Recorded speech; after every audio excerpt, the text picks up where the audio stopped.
네, 투자의 핵심 전략 시간입니다. 한국투자증권 이프렌드의 장용혁 팀장입니다. 어서 오세요. 네, 안녕하세요. 네, 아무래도 FOMC 회의 내용 다시 한번 짚어봐야 되겠죠. 네, FOMC 성명서 얘기서부터 한번 해보죠. 네. 일단 성명서 내용 그대로 말씀드리면 1분기 마이너스 성장은 일시적인 거다. 그리고 미 경제는 완만하게 확장 중이다. 고용시장은 여전히 개선되고 있고 인플레이션은 낮지만 안정적으로 유지되고 있다. 이게 이제 FOMC 성명서 내용이었고 17명의 위원 중에서 15명은 올해 인상 얘기했고요. 2명은 내년 인상 얘기했어요. 그러면 거의 올해 인상이 굳어지는 거죠. 점도표라고 있는데 3개월에 한 번씩 연준 위원들이 FOMC 회의 끝나고 나서 올해 말에 금리가 어느 정도 될지 점을 찍습니다.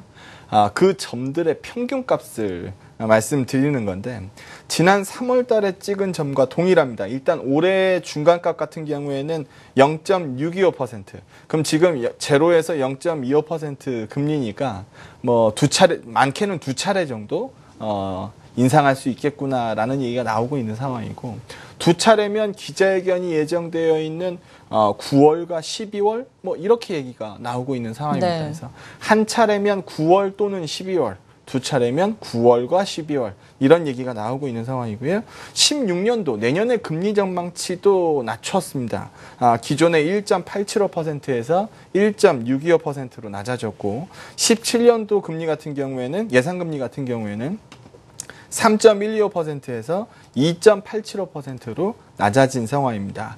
주목할 만한 점은 올해 경제 성장률 전망치를 크게 낮췄다라는 점이거든요. 지금 금리 인상이 급하지 않다라는 부분을 우회적으로 표현하고 있는 것 같습니다. 도표 보면서 몇 마디 더 하도록 하죠. 네. 일단 금리 선물에서 반영하고 있는 올해 금리 인상 가능 시점에 대해서 얼마나 배팅이 나오고 있느냐, 얼마나 배팅의 변화가 있느냐라는 부분을 말씀드리는 건데 제가 예전에도 한번 보여드렸던 그림이에요. 9월 인상 가능성은 이전에 거의 없다가 19%, 12월 인상 가능성은 예전에 40%에서 57%로 크게 높아진 상황입니다. 그러면 어딘가는 낮아졌겠죠. 낮아진 시점은 16년도 인상 기조를 갖고 있었던 금리 선물 배팅자들이 대부분 다 앞으로 넘어왔다라고 보시면 될 것 같습니다. 이게 내년이 아니고 올해겠구나라는 부분에 대해서 얘기를 한 거고 저는 뭐 과거서부터 계속 9월 인상론 말씀드리고 있습니다. 더 늦추기 어렵다라는 부분 말씀드리고 있으니까 참고하시면 될 것 같고요. 이거 한번 보죠. 다른 거는 별로 변동이 없어요.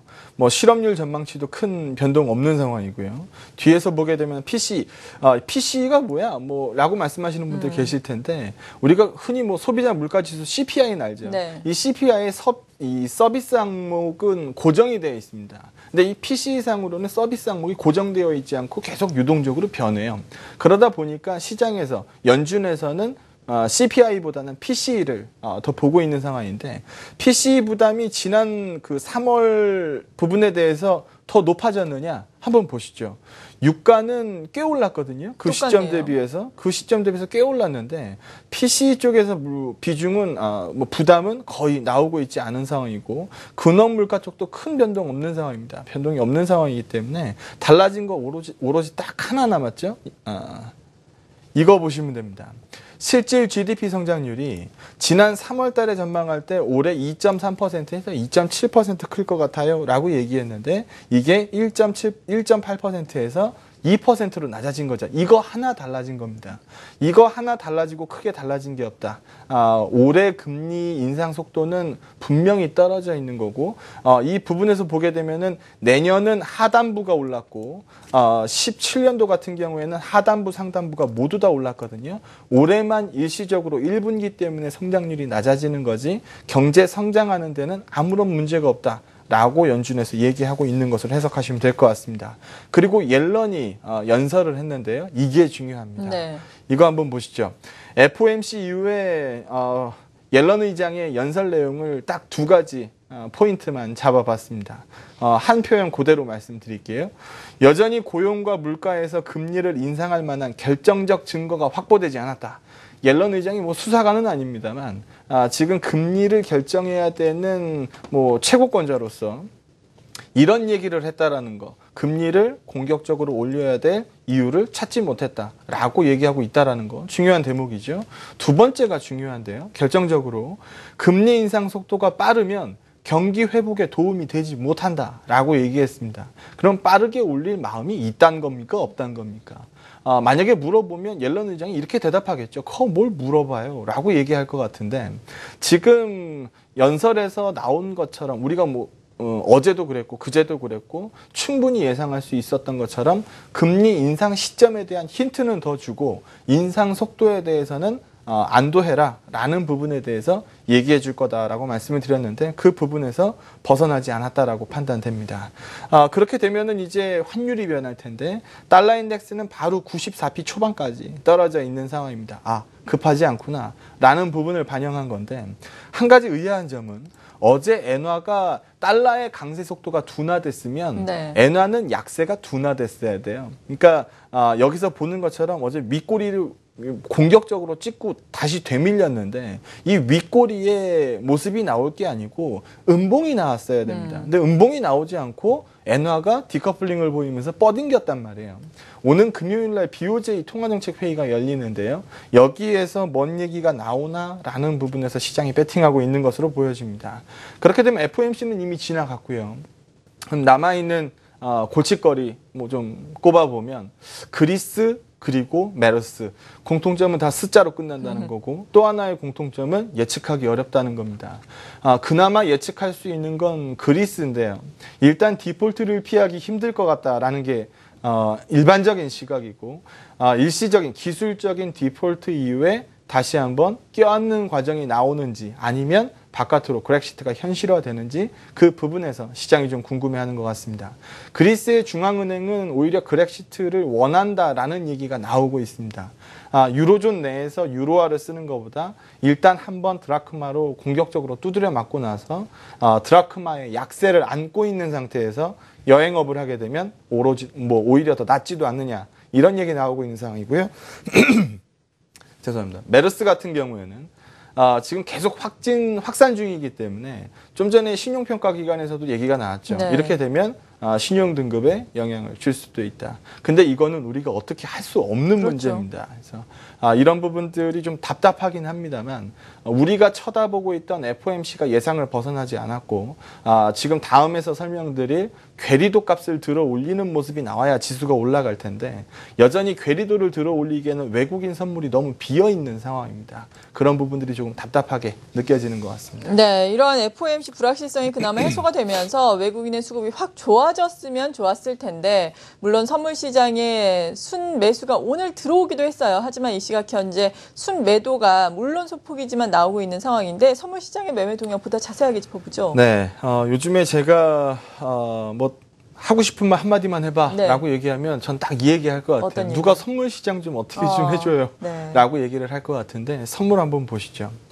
지금 우려되고 있는 부분이 얘네가 중간에서 돌릴 건지 아니면 끝을 찍고 돌릴 건지 누구도 장담할 수 없다라는 거죠. 소위 쩐주맘인데 여기에서 어느 시점에서 턴을 보일 거야? 이 부분에 대해서 누가 확신을 하겠습니까? 그러다 보니까 선물 시장에 자연히 관심이 갈 수밖에 없는데요. 반전되는 그림이 안 나오다 보니까 지금 거의 재앙적인 괴리도 가격이 나오고 있습니다. 네. 지금 이론 베이시스에 비해서 실제 베이시스가 낮게 형성되고 있기 때문에 만기가 지금 굉장히 많이 남아있는데 9월물 같은 경우에 3개월이나 남아있는데 지금 굉장히 많은 만기에도 불구하고 베이시스가 음으로 들어가서 백오데이션으로 놀고 있다. 이거 굉장히 심각한 거죠. 그러다 보니까 여기서 보시는 것처럼 괴리도가 밑으로 처박힙니다. 이 괴리도가 밑으로 처박히면 프로그램 매수가 들어갈 수가 없어요.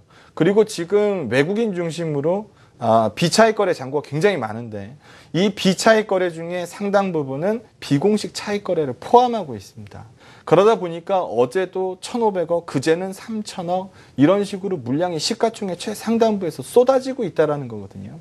문제는 그거를 막아줄 수 있는 기관 수급이 있으면 상관없는데 기관 수급이 코스닥으로 가서 액티브형으로 매매를 열심히 하고 있습니다만 수익률을 추구하고 있습니다만 거래소 쪽으로는 나몰라라 분위기거든요. 그러다 보니까 시장이 작은 외국인 선물 변동에도 휘청휘청거리는 웩도독이 계속해서 나오고 있는 겁니다.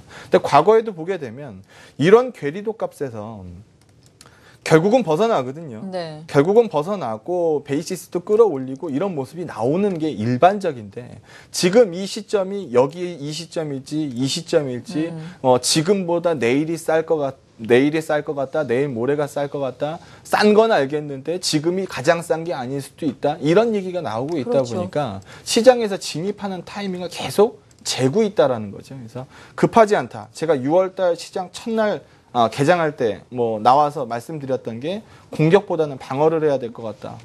위험을 줄이는 쪽으로 포지션을 끌고 가야 될 것 같다라고 말씀을 드렸는데 충분히 하락했음에도 불구하고 반발 매수가 들어오지 않고 있는 상황입니다. 그러다 보니까 시가총액 상단부가 버틸 수가 없는데요. 네. 삼성전자 60일 이격도 한번 보시면 이 지금 제가 체크하는 시점마다 주가는 모두 다 바닥을 찍습니다. 그러고 나서 반전을 보이는데 지금도 분명히 저점부에 위치를 했습니다만 시장이 이런 상황에서 삼성전자가 핫하기 어렵다라는 거죠. 한전 사태 이후에 현대차는 지금 뭐 땅굴을 제대로 파고 있는데 보게 되면 이격도가 찔리는 시점마다 뭔가 움직임이 나왔어야 됩니다만 지금 이격도가 과도하게 떨어져 있음에도 불구하고 터닝을 못 보여주고 있습니다. 어제 총 거래량의 20%가 공매도였습니다. 네. 오늘도 공매도는 상당 부분 쏟아지고 있는 것으로 보여지는데요. 오늘 현대차 긍정적인 소식들 많이 나왔습니다만 그런 부분들 전혀 먹히고 있지 않은 상황입니다. 그래서 지금 싼 거 알겠는데 내일이 더 쌀 수도 있잖아 라는 얘기를 하고 있는 상황이고 이러다 보니까 반대급부, 뭐 반사 효과로 뭐 제약바이오, 뭐 전성시대가 계속적으로 열리고 있습니다. 네. 이대로 가다가 우리가 글로벌 최강 제약바이오 국가가 될 것 같은데요. 이런 글로벌 최강 제약바이오 국가에서 메르스도 못 막았다는 건 참 문제 있는 거 아닙니까? 그래서 이런 부분들 반사 효과가 계속적으로 나오고 있다라고 판단합니다. 네. 그럼 이거 한번 마지막으로 어떤 보게 거요? 되면 예. 예전에도 제가 이 방송 말고 다른 코너죠. 이 방송은 제가 올해서부터 시작을 예. 했으니까. 예전에 제가 8월 달서부터 주구장창 매도만 얘기를 했는데 그때 제가 말씀드렸던 게 원화하고 달러하고 거꾸로 놀기 시작했다. 비싸게 팔 수 있는 기회다라고 말씀을 드렸었습니다. 차트 한번 보시죠. 그리고 나서 10월 달에 121선과 200일선을 단 2거래일, 3거래일 만에 이탈을 시켰는데요. 네. 그리고 나서 주가는 1800대까지 빠졌습니다. 그리고 나서 지금 위치가 비슷하죠. 121선과 200일선이 놓여져 있는 자리에서 긴 양봉이 필요한 자리인데 양봉을 못 만들어내고 있습니다. 그러다 보니까 학습 효과가 있겠죠. 저번에 한번 이 시점에서 보니까 밀리고 나서 죽어나더라. 이번에도 그렇지 않겠느냐라고 얘기하시는 분도 굉장히 많이 있습니다만 그 당시의 보조지표 위치, 그러니까 ADR 값과 상대강도 RSI 값과 지금 이미 많이 빠져있는 그리고 최근에 약간 머리를 들고 있는 ADR 값과 이미 과매도권으로 들어가 있는 RSI 값을 봤을 때 상대 강도를 봤을 때 네. 지금은 작년 10월과는 다르지 않느냐라는 부분입니다. 메르스 때문에 그래요. 메르스 때문에 거래소가 부진해요라고 얘기하는데 코스닥은 우리나라 시장 아닙니까? 똑같은 우리나라 시장인데 빠지고 있는 코스피에다 핑계를 댈 게 없어서 메르스를 대고 있는 상황인데요. 물론 메르스도 상당 부분 위축을 말해주고 있습니다만 반대급부가 나오는 시장은 점점 더 핫해지고 있습니다. 오늘도 메디톡스 같은 종목들은 앞에 6자를 보여줄 정도로 세게 올라가고 있는데 네. 이런 부분들 중심을 좀 잡아야 될 것 같습니다. 네, 그렇죠. 시장 중심을 잘 잡아야 할 텐데 일단은 개별 종목 장세가 계속 이어지고 있죠. 코스피보다는 코스닥이 선전을 하고 있는데 희한하게 또 오늘 상한가를 기록한 종목들을 보니까 대부분 또 거래소에 있는 종목들이고 상한가가 지금 한 9개 종목이 나오고 있는데 9개 종목 가운데 한 종목만 빼고 다 우선주예요. 네. 이건 어떻게 봐야 돼요?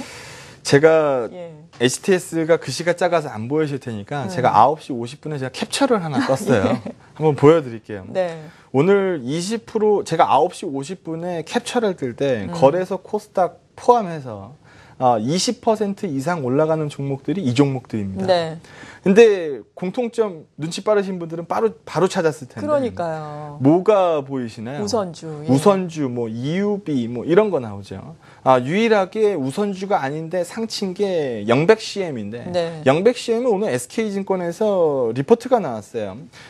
코인 타입의 진동 모터가 3분기서부터 뭐 매출이 가시화될 것 같다. 지금 핸드셋 부품주들이 핫합니까? 핫하지 않습니까? 별로 핫하지 않죠. 예. 그런데 리포트 한 방에 상한가 30% 상한가 쳤어요. 그리고 상한가를 쳐서 시가총액이 387억이에요. 그러면 상한가 치기 전에 시가총액 얼마였다는 얘기예요. 지금 뭐 300억짜리 종목 상 들어간 거 말고 대부분 다 우선주 상한가라는 얘기거든요. 우선주들의 공통점은 뭡니까? 유동성이 많지 않아요. 그렇죠. 소위 쩐주들이 쏴서 올리면 올라가는 종목들입니다.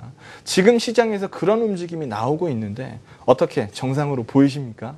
저는 정상으로 보이지 않는데요. 이런 부분들이 시장에서 상당 부분 교란이 나오고 있습니다. 긍정적인 해석을 당국에서 요즘 많이 하고 있는데 거 봐라. 30%로 확대하고 나니까 30% 가까이 오르는 종목은 많은데 30% 가까이 빠지는 종목은 없지 않느냐라고 얘기를 하고 있어요. 30% 가까이 오르는 종목들은 우리가 따라 사지도 못하는 종목들입니다. 근데 두드려 맞는 종목들은 공격적으로 두드려 맞거든요. 그래서 중심이 잡혀 있고 제대로 된 시장이라고 보이지 않습니다. 우선주 급등 그리고 뭐 굉장히 중소형 주식들 거래를 동반하지 않는 뭐 초강세 흐름들 이런 것들이 불편한 시각으로 좀 다가오고 있는 상황이니까 뭐 올라가니까 좋네. 뭐 나도 좀 따라 올라가 볼까. 나만 아니면 돼. 내가 꺾이기 전에 팔고 나오면 되지라고 생각하십니다만 여기에 투자하고 있는 대부분의 개인 투자자들은 똑같은 생각을 하고 있습니다. 그런 부분들은 조금 조심할 필요가 있어 보입니다. 네, 그렇죠. 또 말씀을 하시면서 이야기가 나왔지만 우선주는 특히나 이 거래량이라든지 이런 것이 상당히 부족한 부분이 있으니까 네. 더욱더 주의가 필요한 거죠. 그럼요. 네. 네, 잘 알겠습니다. 한국투자증권 이프렌드의 장용혁 팀장이었습니다. 감사합니다. 네, 고맙습니다.